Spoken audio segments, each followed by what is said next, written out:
Good evening and welcome to tonight's Common Council meeting for Tuesday, October 12th, 2021. Clerk will call the roll, please. Odekirk. Present. Hanson. Mattsdorf. Here. Gilson. Here. Hildebrand. Here. Wilson. Here. Shilsky. Present. Nelson. Here. Let the record show we have a quorum. Next is the pledge. Please stand. I pledge allegiance to the flag of the United States of America and to the republic for which it stands, one nation, under God, indivisible, with liberty and justice for all.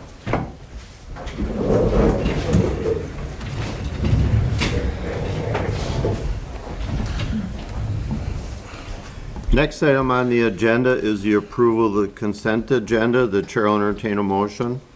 Motion to approve consent agenda. Second, Wilson. We have a first and a second. Any discussion? Clerk will call the roll on the consent agenda, please. Nelson. Yes. Hildebrand. Yes. Mattsdorf. Wilson. Yes. Odekirk. Yes. Shilsky. Yes. Gilson. Yes.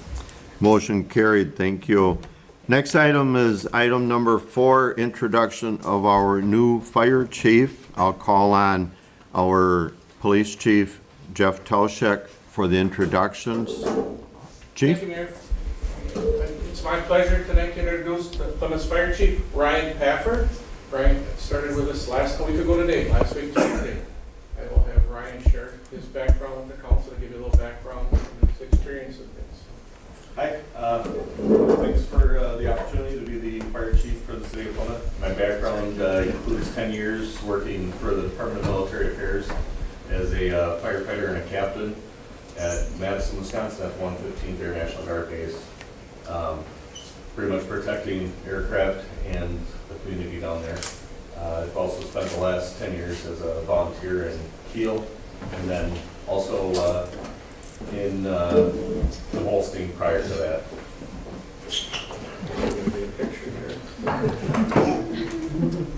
Thank you. Now we assume that as part of the interview process, they mentioned that you had to say cheese, please, in order to remain. Okay, as long as you get that down, you're in good company, so. Thank you. Welcome, thank you very much.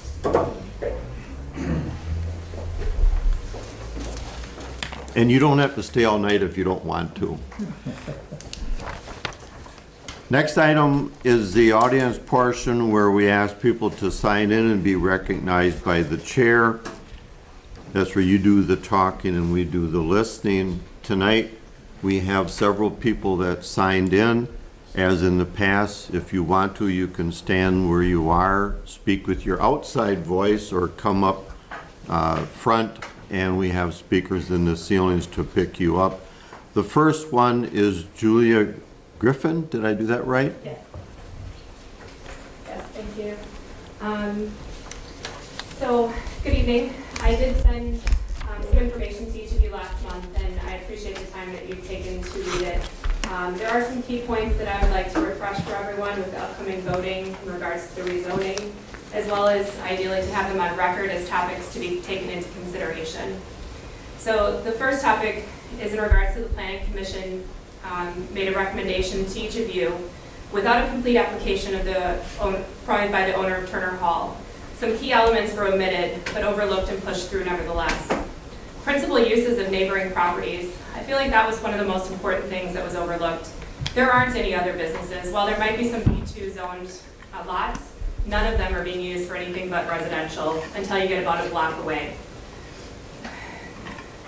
There is an argument that this could be considered spot zoning. As you may know, spot zoning is not encouraged in Wisconsin, and when it's done, it is with the intention to benefit the neighborhood, which rezoning of 202 Elizabeth to B2 would not be doing so. There also was no plat survey, that was completed as per the application requirements, or at least it wasn't available to us to view. Page 2 of the application asks for the proposed structures and principal uses of that subjected property. The response in the application omitted anything regarding congregate living. How could the Planning Commission make a decision without knowing this very important fact. The Pathways attorney warned at a previous meeting that the proposed use was protected under the American with Disabilities and Fair Housing Acts, which supersedes the city's zoning rules and authority. I'm sure your city attorney has guided you on this, but it is my understanding, and I can't help but bring up, that the ADA calls for a municipality to provide reasonable modifications to your municipal code, and obviously not base a decision on anything that could be viewed as discriminatory. I provided each of you a few case law in an email. Those examples were cases that I found that actually had the Pathways attorney, Robert Pleadle, as part of the counsel for the plaintiffs involved.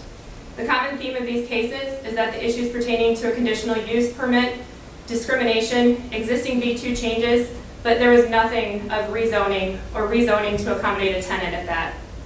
A reasonable person would argue that it is not reasonable to rezone a lot in a residential neighborhood, creating a precedent for this requirement in other districts, not to mention possible classification of spot zoning given that this area is being proposed for. There are several arguments as to why spot zoning would not be appropriate, but that is not a topic for conversation at this time. Nothing has been presented to you by us that would be discriminatory in nature. Our primary concern as a community, as residents, are the rezoning of this lot to a B2 and how that will affect our community and property values in the long run, with a B2 zone lot that could be anything. This proposed use is that of a tenant, not an owner, and with that could come turnover of business. And now we as a community have nothing to say about what business could enter into a lot if rezoned as a B2. No case law was found that provides an example of spot zoning or reasonable accommodations being required for a tenant or business owner. The next topic that I wanted to address was in the meeting that it was brought up that parking does not apply. I really struggle with how this is truly what was intended when that modification was added to the municipal code. It's my understanding that when Amore wanted to change their use or increase their capacity, that they needed more parking to comply with the municipal code. So there was a modification made. I ask you, was that really intended for not to be in compliance with any part of the municipal code as it pertains to parking? Is that really what you want, is for somebody to find a loophole? Because that's essentially what's being created.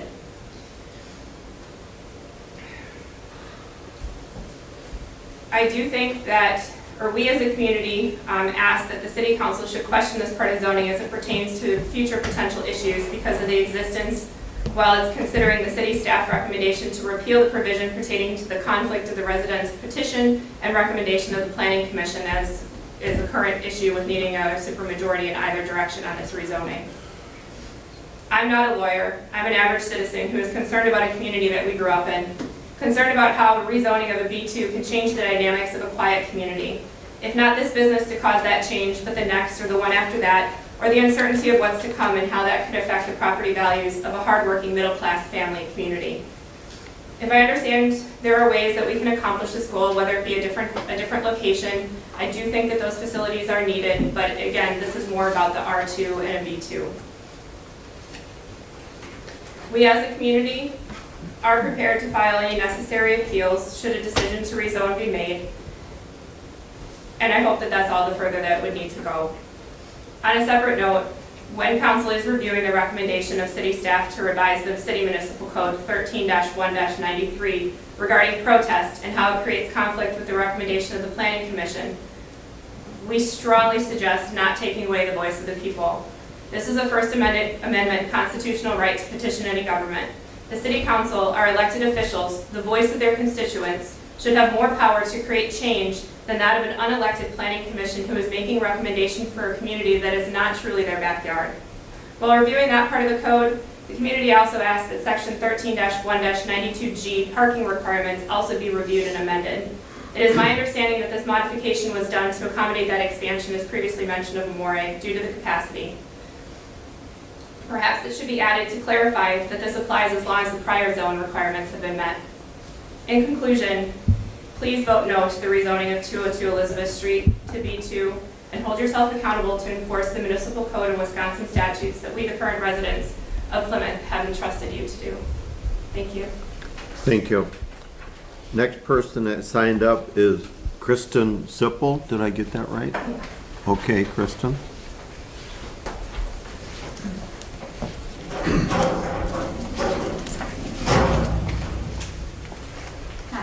Hi, my name is Kristen Sippel. I'm a resident of Smith Street, and I'm here to also discuss the rezoning of 202 Elizabeth Street. And I did send an email to the council, but I also just wanted to reiterate and emphasize a couple key points here to take into consideration. I'm against this proposal to rezone this property to a B2 because of its inevitable exposure to secondhand smoke, which will create a public and private nuisance, especially for people like me, and because this property is not accessible for people with disabilities, which is in violation of the American with Disabilities Act. Now, first to address the smoking issue, the Plymouth Municipal Code on Zoning, Section 13-1-31A, permitted uses, states, the following uses are permitted: general business and commercial uses which do not generate noise, smoke, or odors that would create a public or private nuisance. The owner of 202 Elizabeth Street has already stated that residents of this proposed apartment building who smoke will need to smoke on the corner sidewalk in front of the building. There is no yard beyond this property where people could smoke. This smoke will lead to a public and private nuisance. This proposal means up to 15 people smoking directly across the street or 33 feet away from a school and daycare playground. Numerous children from Riverview Middle School will walk home from school through these plumes of smoke. And the people living in the neighboring houses, like myself, will be affected by all the smoke that is blowing into our yards. At the previous meeting, Pathways lawyer tried to dismiss my legitimate concerns regarding secondhand smoke by saying that, well, there's already a bar there. How can this be any different? That's not true. This proposal would be entirely different. First, the bar that's there already is only open in the late evening on certain days. So school is out, there are no kids walking home from school or on the playground when the customers at the bar go outside to smoke. And many of us are in our houses for the night. Additionally, there are not many people that go to the bar, so we do not have close to 15 people smoking there at any time. With this proposal, there will be 15 residents living at that property all day, every day. They will be smoking while children are in school and daycare and playing on that playground across the street just 33 feet away. They will be there smoking while children are walking home from school, when neighbors are going on bike rides with their children, when children are in dance class right across the street, when neighbors are out on their porch or walking their dogs. Everyone will be affected by the secondhand smoke. Most of them will be children. Now, I live less than 300 feet away from 202 Elizabeth Street, and I have severe asthma and a second severe respiratory condition. I already need to do 5 breathing treatments every day just to maintain my lung function.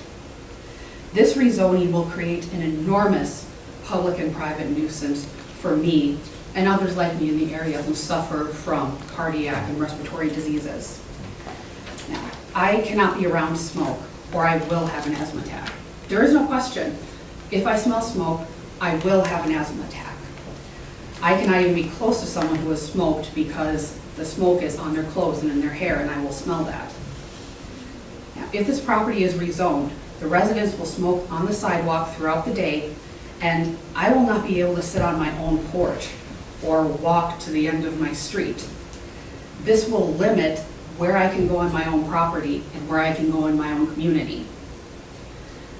Now, this is what the rezoning and its inevitable secondhand smoke means, and it will look like for me and others like me. It will lead to severe asthma attacks. My lungs will inflame, and the muscles around my airways will constrict, causing my airways to narrow. The airways will produce extra mucus, and I will have a deep and uncontrollable cough. And I will have sharp pains in my chest. It will be extremely difficult for me to breathe. Just imagine if you tried to breathe through one of those coffee stirring straws. that's what it's like.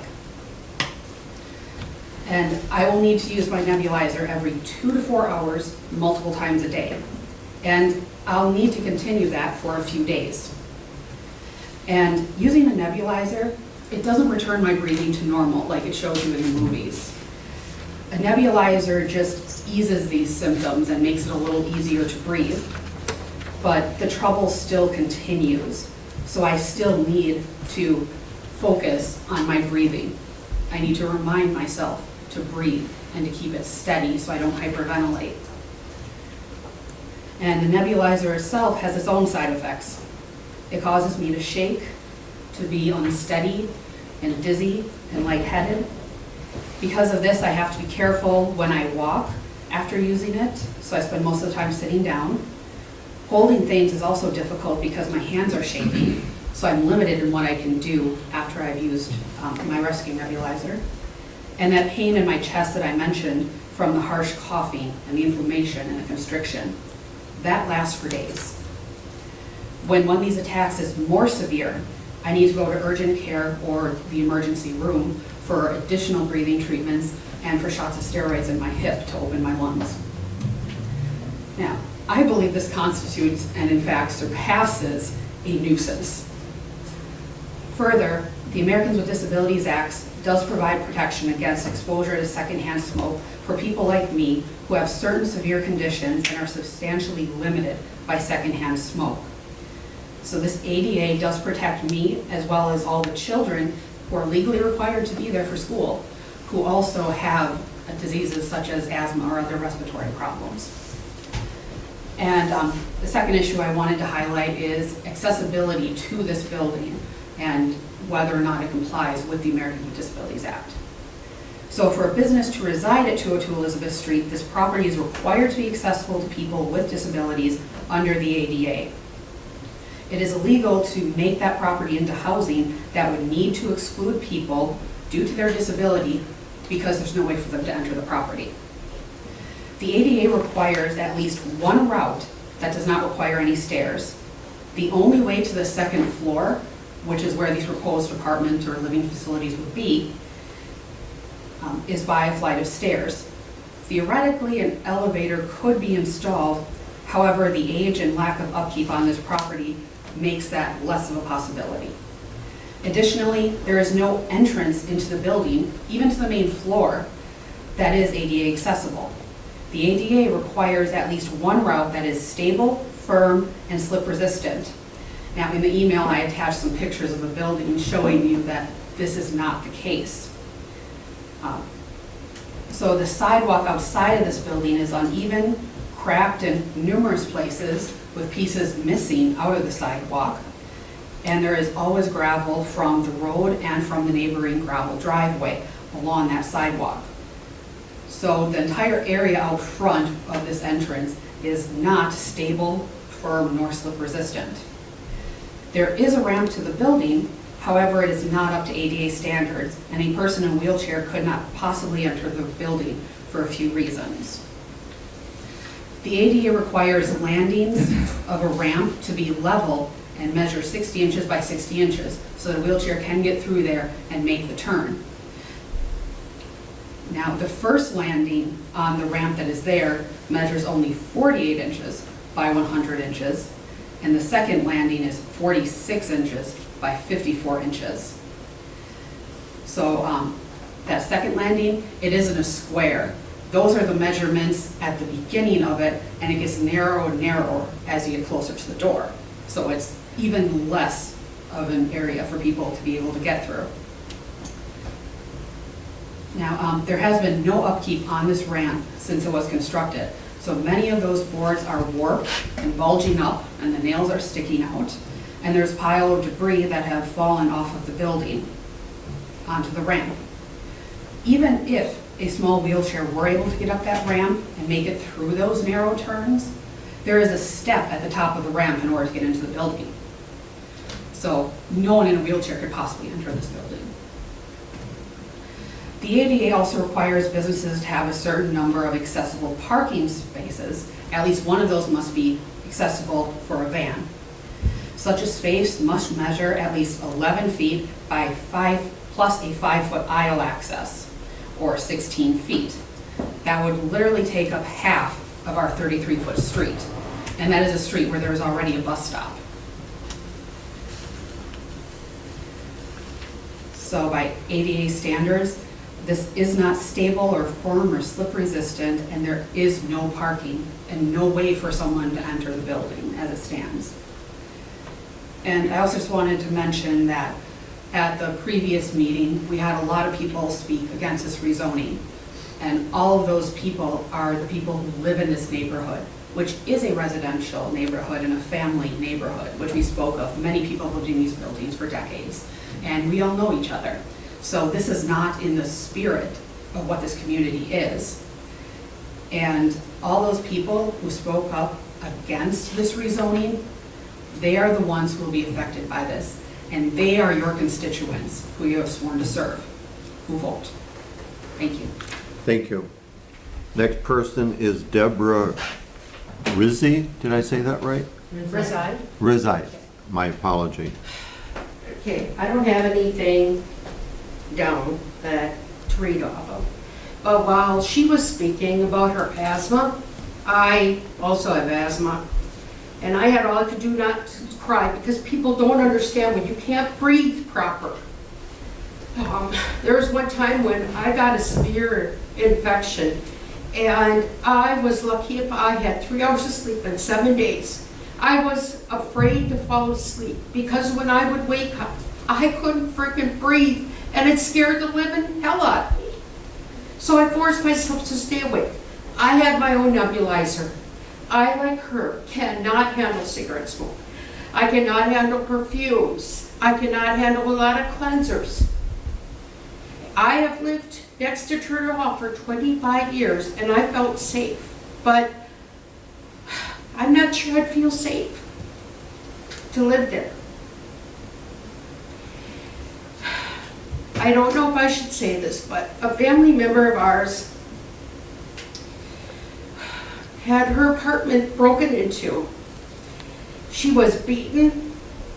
A sexual rape almost happened. The police got in there. This person was high on drugs. And right now, I'm old.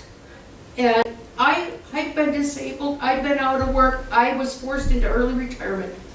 If somebody over there would decide to go on drugs, I could not fight anybody off. I am disabled too, and I deserve to have rights. And I don't think we should be forced in this neighborhood to have people come in there and just say, you just gotta deal with this. The neighbors next to me, they raised their children in their home. They built onto their home, so in their later years, they're getting close to retirement. They thought this neighborhood is safe. Will that continue to be the same when this comes into place?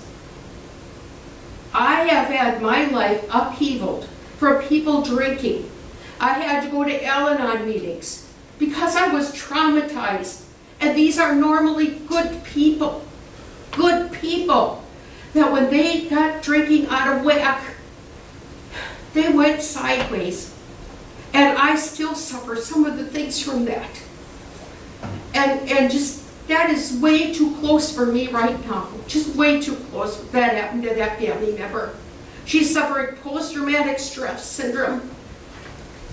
She was forced to move back into her parents' home because she didn't feel safe.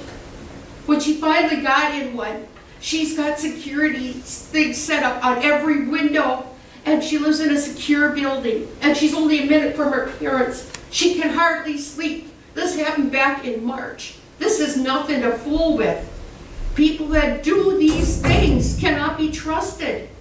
If they cannot hold down jobs and become viable in society, I feel like we would be pickings for them if they would go off and something happens that triggers them. I would be right next door for them to break in and try stealing from. And maybe this is wrong for me to think this, but this is how I damn feel. This is scaring the living shit out of me. And I've never felt that way toward the bar there. I have never felt that way. In fact, my mother was in that bar for 28 years. It's not that that's scaring me. That's all I gotta say. Thank you. Next person signed up is Jane Meyer. Jane?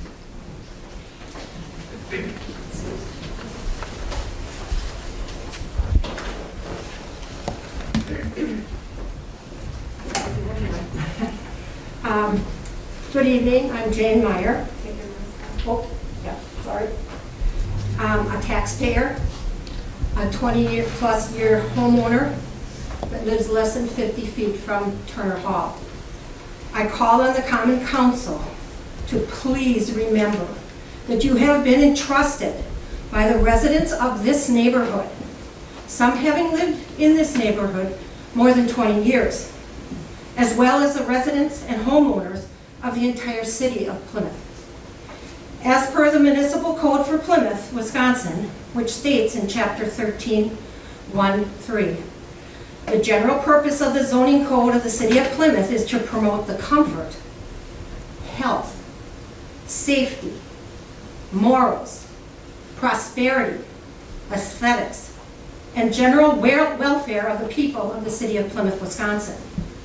The Wisconsin State Statute, subchapter 75969, calls upon zoning authorities to have a duty to provide a healthy surroundings for family life, protect property values and property tax base, as well as other duties. I understand the impact and how this change will directly affect our property values and resaleability of our homes. I call on you again to oppose this rezoning. Please vote no. Thank you.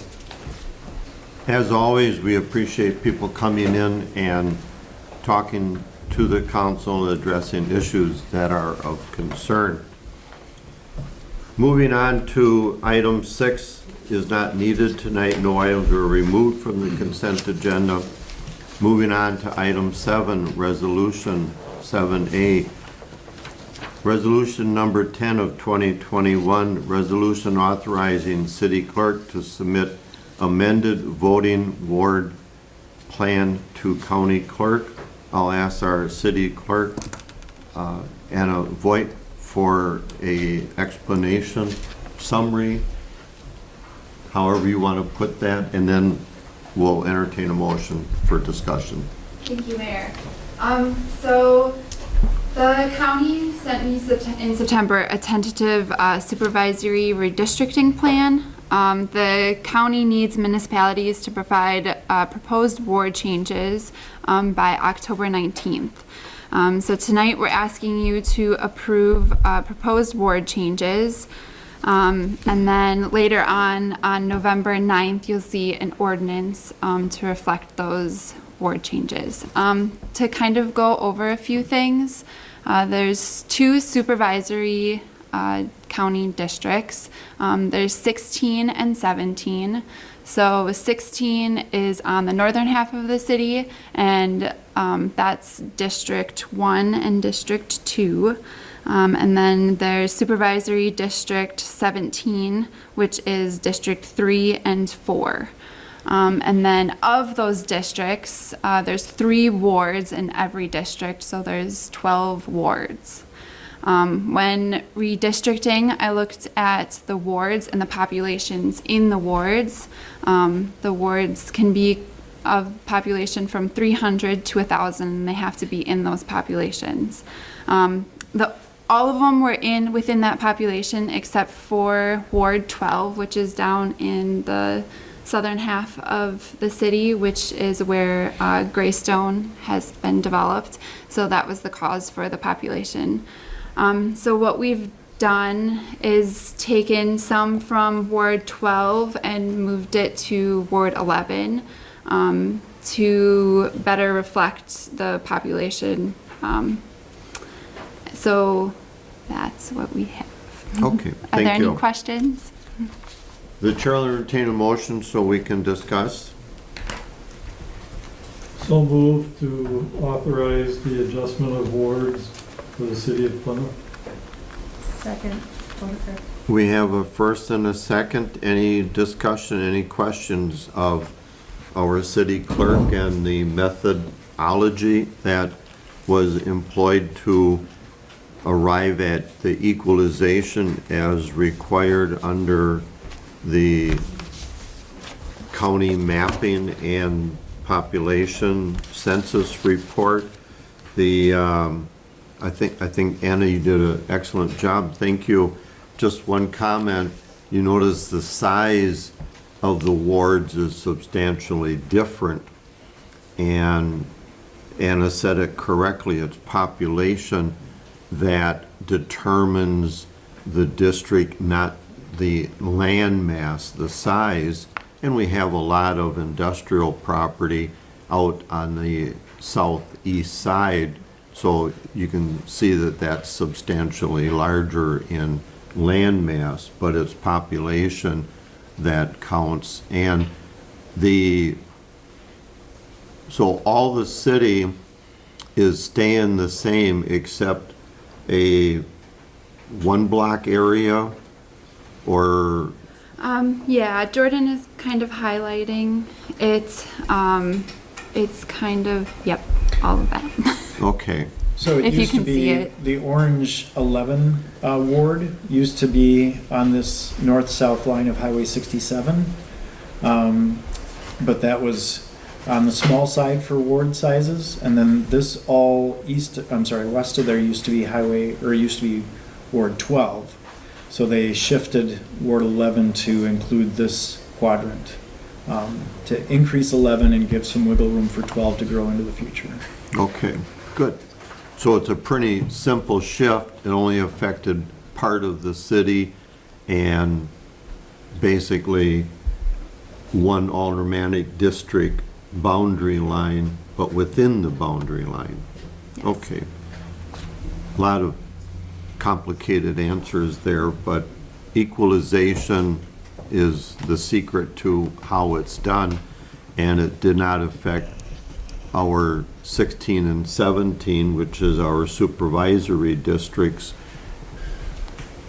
We now submit this to the county for their approval, and as Anna said, that'll come back to the council with a vote for the correct language required for that submission. So, any questions? We have a first and a second. I think we should do a roll call on this instead of a yea or nay, simply because of the magnitude of it. Shilsky, Yes. Wilson, Yes. Gilson, Yes. Nelson, Yes. Odekirk, Yes. Hildebrand, Yes. Mattsdorf. Yes. Motion carried. Thank you, Anna. Good explanation on that. Moving on to, and for those in the audience that weren't here in the past, we're now going to go into two closed items. After the first closed item, we're going to come back out and have a possible discussion and vote, and then go back into another closed session. So there will be no action on 202 tonight, and you will be notified in the future when that shows up on a future agenda. So with that, moving on to item 8, Chair will entertain a motion to go into closed session for the following. Pursuant to Wisconsin statute 19.85 paren 1 paren G, conferring with legal counsel for the government body. Okay, let the record show we're now back in open session, and the chair will entertain a motion regarding the claim for $9,368.10 from Tony Stewart Racing. Mayor? Alderman Hildebrand. I would like the council to accept the claim from Tony Stewart Racing in the amount of $9,368.10. Do we have a second? Second. We have a first and a second to pay the claim as stated. Any discussion? Clerk will call the roll, please. Wilson, Yes. Shilsky, Yes. Mattsdorf, Yes. Hildebrand, Yes. Gilson, Yes. Nelson, Yes. Odekirk. Motion carried, thank you. Now we're gonna go another motion into closed session, so thank you for the procedural process here.